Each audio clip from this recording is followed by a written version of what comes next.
Queridos amigos, estamos comenzando nuestra jornada en este día y hoy tenemos en la propuesta pedagógica de la Iglesia la lectura del libro del Génesis.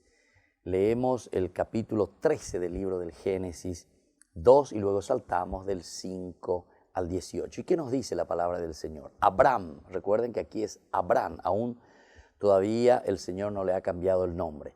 Era muy rico en ganado, plata, oro. También Lot, aquí está, su sobrino, que le acompañaba a Abraham, poseía ovejas, vacas, tiendas, de modo que ya no podían vivir juntos en el país. Pero tenía problema, entonces ya se imagina cuál.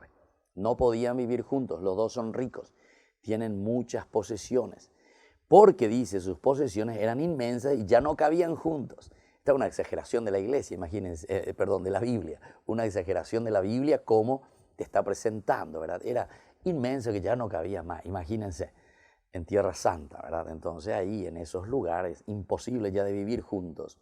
Es una forma de decirte lo que va a venir a continuación. Entonces surgieron disputas entre los pastores de Abraham y de Lot. Este pues es el problema que te quiere presentar. Comienzan las disputas. Ahora nosotros enseguida decimos, bueno, ¿y qué va a pasar? Nos quedamos entonces en esta situación. Entonces, bueno, y Abraham le llama, él mismo da el primer paso, ¿viste? El tío le llama a su sobrino. No haya disputas entre nosotros dos, ni entre nuestros pastores, pues somos hermanos. Bien importante, queridos hermanos. Diga tú y entonces la ñañona y no. Hay una música paraguaya muy linda, ¿verdad? Que dice, indica tú y entonces ñande, ñañona y no, lleva ñanderu huepayo ingo. Creo que era una música que hablaba un poco de la revolución, ¿verdad? Ñanderu huepa. No tiene que haber lucha ni peleas entre hermanos. Y entonces, mira lo que le dice Abraham, esta es la salida y la solución.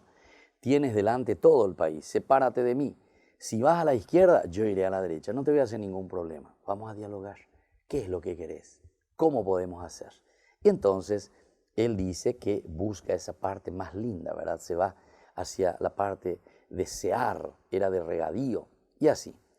Parecía un jardín del Señor. Y entonces Abraham fue de la otra parte, habitó hacia Canaán. Bueno, todo esto entonces, queridos hermanos, ¿qué es lo que quiere decirnos a nosotros? Que ante los problemas, las disputas, los peligros así de peleas que puedan existir entre nosotros, en familia mismo, alguna vez se mío, lleva, hasta por herencia con la gente se pelea. Entonces, mi ya es este es el modelo y el ejemplo como hoy la palabra de Dios nos está diciendo. Tiene que haber un diálogo y después nosotros tenemos que procurar dar ese paso. Ese paso significa, sobre todo para nosotros hoy, decir, bueno, ¿cómo vamos a hacer para vivir siempre en paz y para no pelearnos? Queridos hermanos, que la bendición del Señor descienda sobre cada uno de ustedes. El Padre, el Hijo y el Espíritu Santo. Amén.